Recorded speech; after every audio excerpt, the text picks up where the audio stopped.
Swayam Prabha. Digital India. Educated India.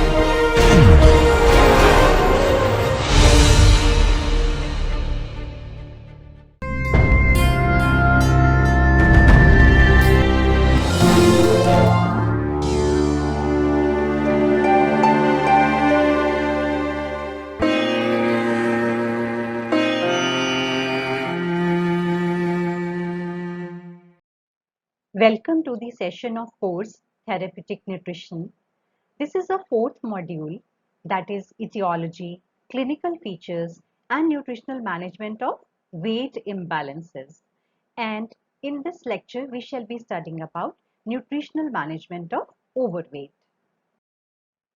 I am Dr. Jaspreet Kaur, presently working as Assistant Professor in Government College for Girls, Ludhiana, Punjab, affiliated to Punjab University, Chandigarh.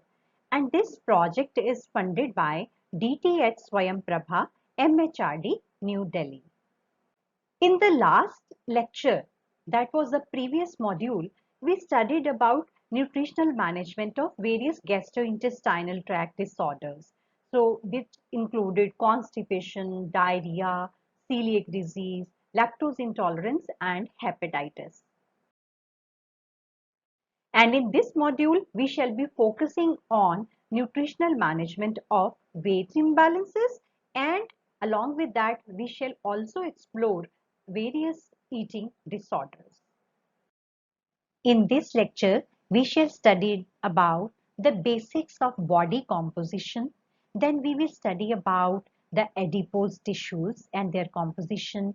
And then we will study about regulation of body weight. And finally, we will study about the overweight and its causes. Body weight, it is an important index of our health status. You must be knowing that our weight is monitored even when we were not born. And then our birth weight, that was recorded when we were growing up as an infant, then as child, and then when we became adolescent, and finally when we become adult or once we grow old, weight is constantly monitored as it is a very important indicator of our health status. So even when we are unwell, our weight is also taken into consideration when we are seeking any kind of medical advice. In fact, it is very important entity in health and disease. So any deviation from so-called normal weight, which we see through the physical inspection, that gets lot of attention, and what we see in media also. So let us discuss about these weight imbalances. So the body weight, it is often described in terms of its composition. There is a two compartment model which divides the body into two parts, that is fat mass and fat free mass. The fat mass is including the fat from various parts of the body, such as in brain, in skeletal system, and then in our adipose tissue.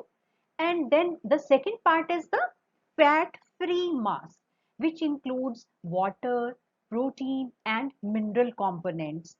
The proportion of fat-free mass is relatively constant from person to person. Although the fat-free mass, often it is used interchangeably with another term, we call it lean body mass. But they are not exactly same thing, because lean body mass is the muscle mass, that is the protein part of our body. And this lean body mass, it is higher in men when we compare it with women, and this lean body mass also increases when we exercise as we build on our muscles, and this lean body mass is lower in older adults. So it is a major determinant of our resting metabolic rate. We shall discuss this term in the coming slides. As we just studied, that fat is present in different parts of our body, and the total body fat is a combination of two parts, that is essential body fat and second is the storage fats, and both of these are needed to maintain optimum health. In men, this comprises approximately 10 to 25% of the total body weight, and in women, it comprises 18 to 30% of total body weight. So, as the name suggests, essential fat is necessary for the normal physiological functioning, and it is stored in small amounts in bone marrow, heart, lung, liver, spleen, kidney, muscle, and in our nervous system also. So, in men, approximately 3% of body fat is considered essential. And when we compare it with the woman, the essential fat is higher, that is around 12%, because it includes the body fat in breast, pelvic region, and then thigh. It will support the reproductive process among women. So the second part of fat which we studied, that is the storage fat.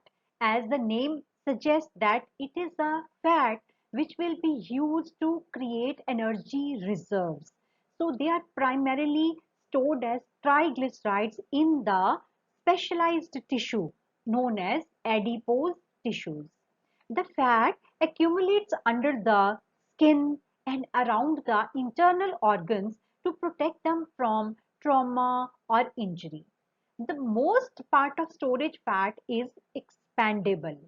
So it will change with changing requirement of our growth, then for reproduction, then when we are aging, or there are some environmental or physiological circumstances where the availability of food is changed, or there are change in the demands due to some increase or decrease of our physical activity.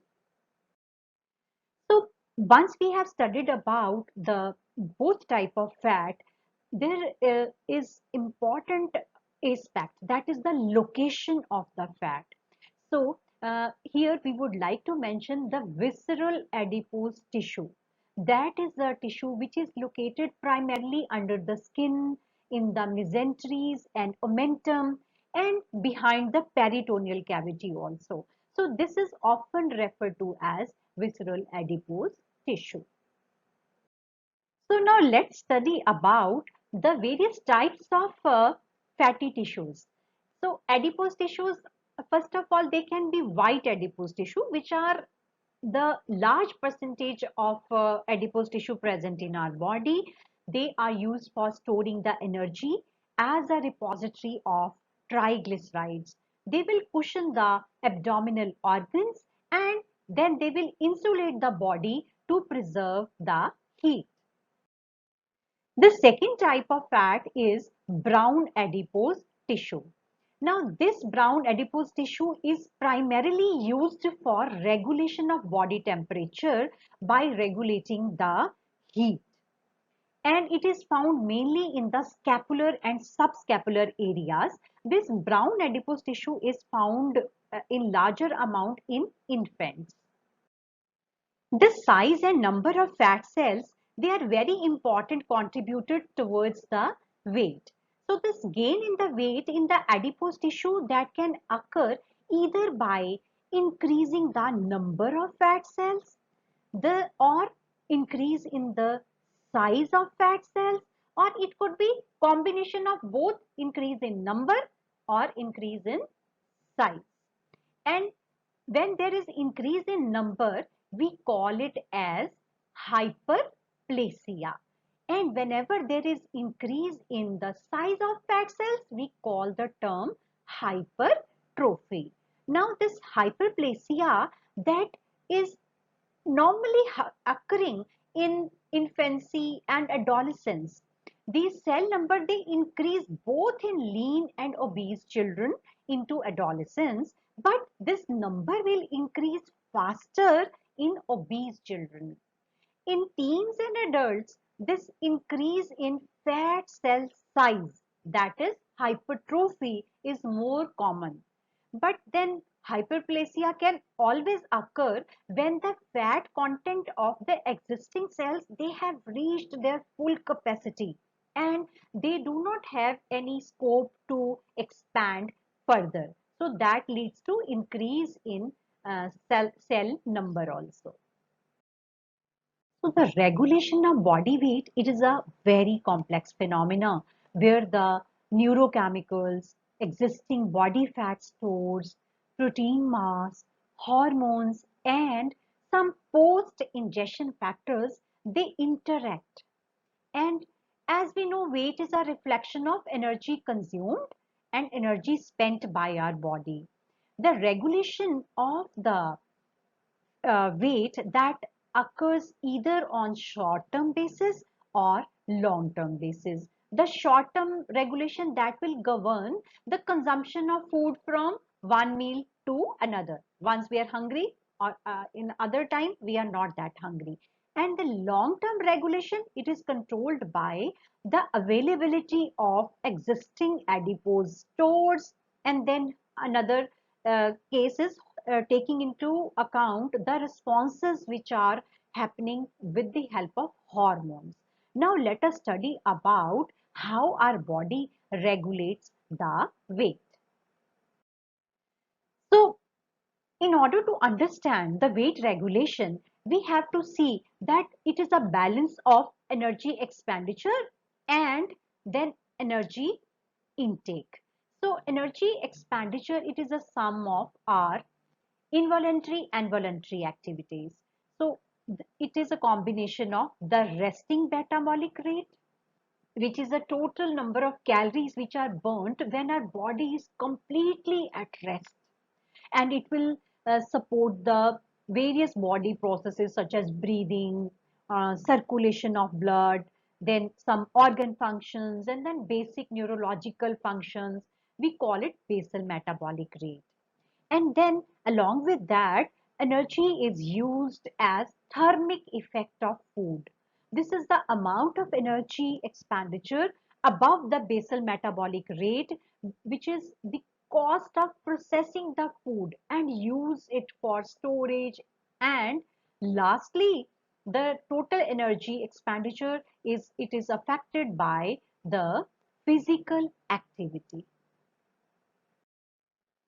So coming to the first part, that is the basal metabolic rate, that contributes towards 60 to 70% of our total energy expenditure. This resting metabolic rate, it declines with age and with restriction of energy intake. When the body is suddenly deprived of adequate energy from involuntary or deliberate starvation, the body conserves energy by dropping this resting metabolic rate as rapidly as 15% in just 2 weeks. So along with basal metabolism, the second important component is the energy which is expended in the voluntary activities. But this is a most variable component of energy expenditure, and under normal circumstances, this physical activity that can account for anywhere between 15 to 30% of total energy expenditure. However, all the activity that counts. So here I would like to mention there is another term, we call it non-exercise activity thermogenesis. So what is that? This is the energy which we use for carrying out the activities which are not covered either in the basal metabolism or in the physical activity. So these are the activities which take lot of energy. For example, when we are going out, or we are walking for our job, or whenever we are doing some gardening, or whenever we are typing, whenever we are speaking. So all these type of activities, they are accounted for NEAT, that is non-exercise activity thermogenesis. So we have just studied how our body is spending the energy in the form of various involuntary and voluntary activities. In involuntary activities, the energy is consumed for carrying out all the life processes such as breathing And then along with that, we studied that our body is consuming some amount of energy to digest, absorb, and utilize food also. And along with that, we studied that there are voluntary activities which consume lot of energy. And voluntary activities could be either some kind of exercise, and along with that exercise, we can also consider NEAT, that is non-exercise induced thermogenesis, which is another important contributor when it comes to count the energy expenditure. So to level all these energy expenditures, body has a capacity to manage the input of energy. So along with the output of energy. So when it comes to input of energy, there will be through food only. So the short-term regulation of the intake, that will be concerned primarily with the factors which will be governing hunger, appetite, and satiety. So what is satiety? It is when our body is contented with the intake of the food and there is no urge to eat more. It is associated with the postprandial state, that is post meal, when excess food is being stored inside our body. And along with that, there is another factor, that is hunger, which is associated with same post-absorptive state when these stores which we had created earlier, they are getting mobilized. So the physical triggers of the hunger, they are much stronger than the satiety. So it is easier to override the signals of hunger. So when either overfeeding or underfeeding occurs, the person is able to respond by either eating less or eating more. But in some older individuals, they do not have the same responsiveness. They are more vulnerable to unexplained weight loss or weight gain because they are unable to control the spontaneous short-term changes in the food intake. So this was about the short-term regulation.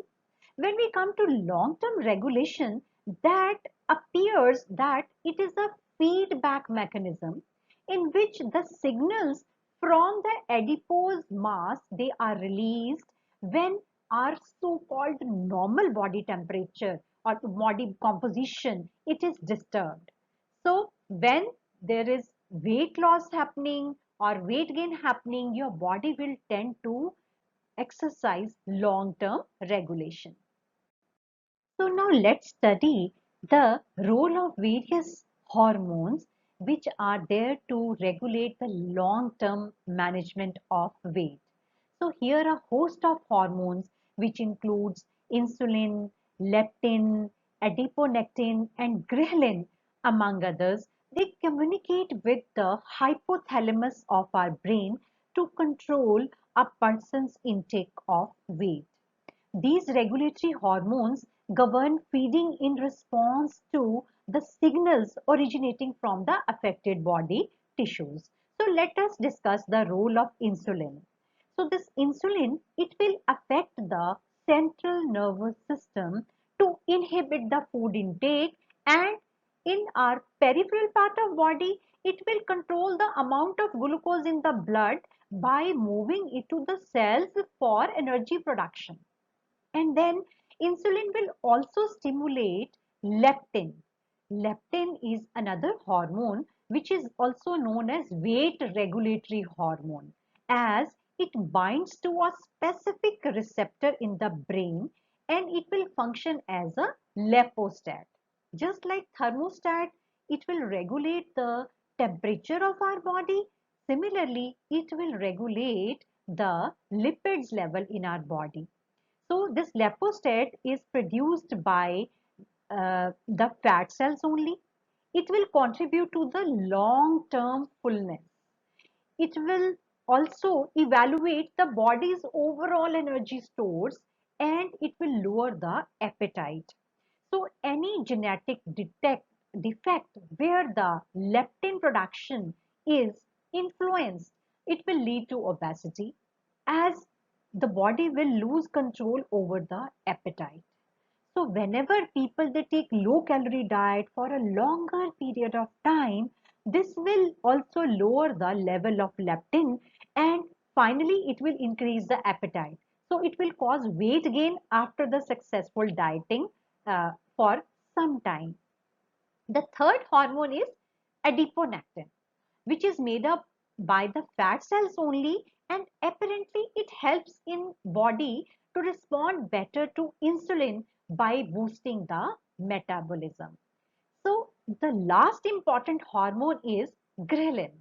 Ghrelin is the hunger hormone.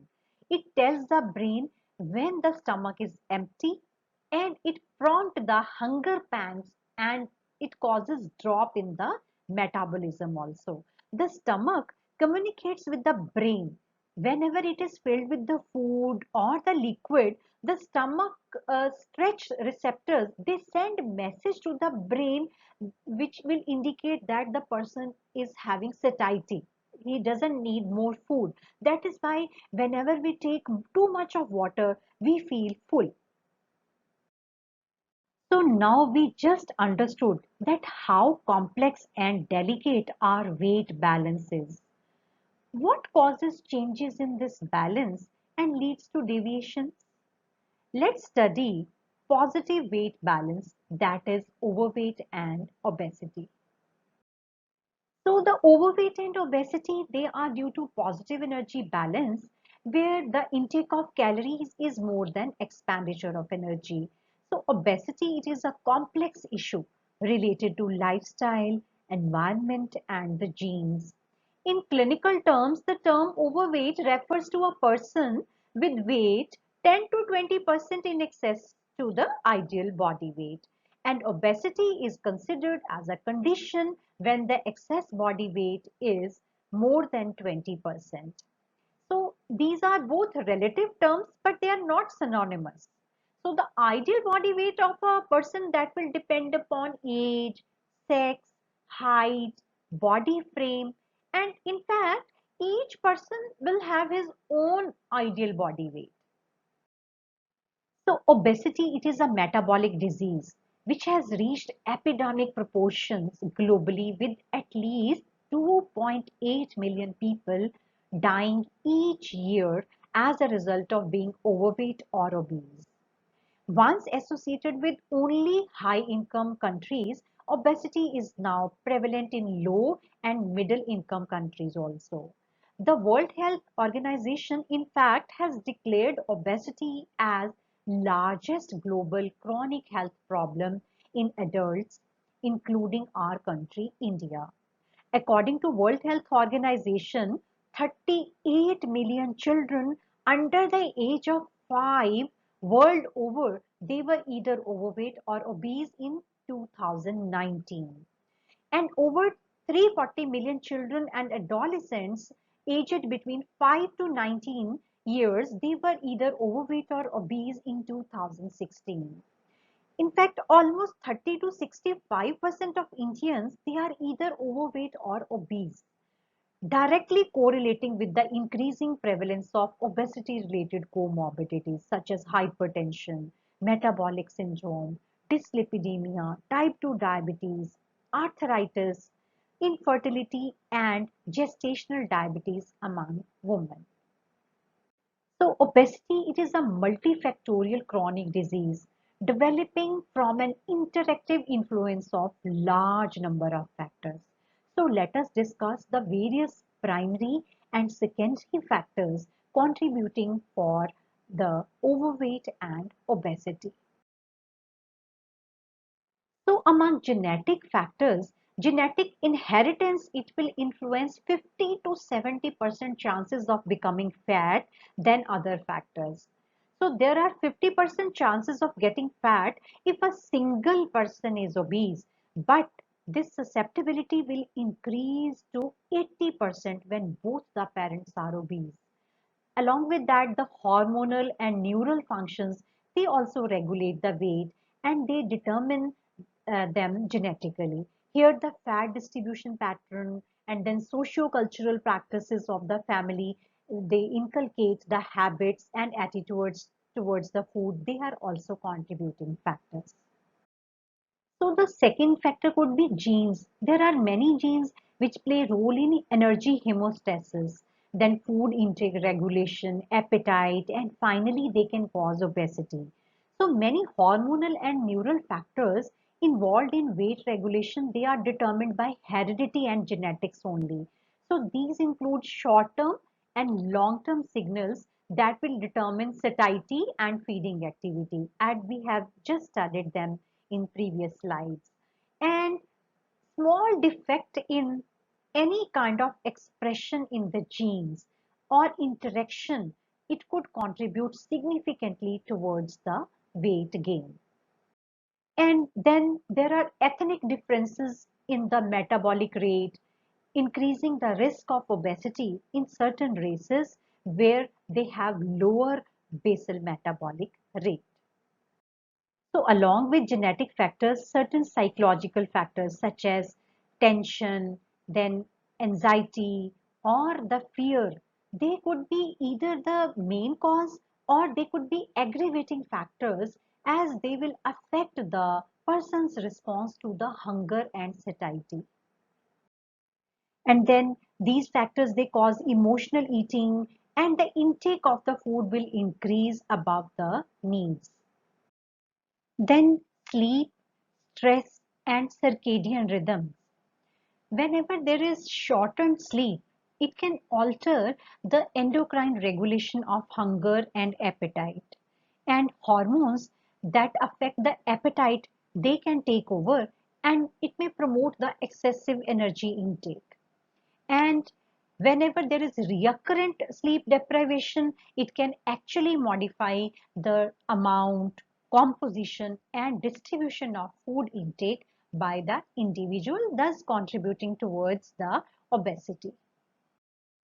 Now let's study about the behavioral factors causing obesity.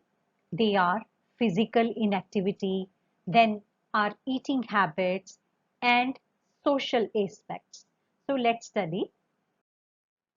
So lack of exercise and a sedentary lifestyle which is compounded by chronic overeating, they are causes of weight gain. The sedentary nature of society is a factor in the growing problem of obesity. So fewer people they are exercising and more time is being spent on low energy screen watching activities such as watching TV or movies, using a computer or smartphone, then playing video games, or in fact sitting in the car for hours and hours for driving to work or to different events. All these things, they are contributing towards the physical inactivity. Then nibbling between the meals, eating outside, eating junk and processed food, people who are over social. Then there are housewives who they wish to finish all the leftover food themselves. Then eating too fast or less hydration, eating less fruits or emotional eaters just we saw, and then night snacking, and then along with all these eating habits, aggressive marketing is one important factors where the availability of low calorie dense foods, they tempt us to eat more. And then obesity is also found commonly in the affluent countries when the people they have access to large number of food items including the processed foods. So along with above factors, we have some physiological aspects also, such as age and gender and endocrine factors. So as we have already understood that normal physiology of growth and development during the life cycle contributes to accumulation of adipose tissue. But early childhood and adulthood without any correction of the dietary practices and along with that lower physical activity, they can occur at any age and to anyone causing obesity. And females, they are more prone because of hormonal predisposition during their life cycle. That is, during adolescence, there are changes in the hormone, and then during pregnancy, lactation, and finally menopause. They all can cause hormonal changes and predispose them to obesity. And then there are obesogens. What are these obesogens? They are the chemical compounds which are foreign to the body, and they act to disrupt the normal metabolism of the lipids and ultimately resulting in the fatness and obesity. So these obesogens, they are also called endocrine disruptors, in that they actually alter the lipid homeostasis, that is the level of lipids inside our blood, and they hamper the fat storage. They change the metabolic set points where the body will decide how much fat is to be stored, and they will disrupt the energy balance, and they will modify the regulation of satiety and appetite. They will promote accumulation of fat and obesity.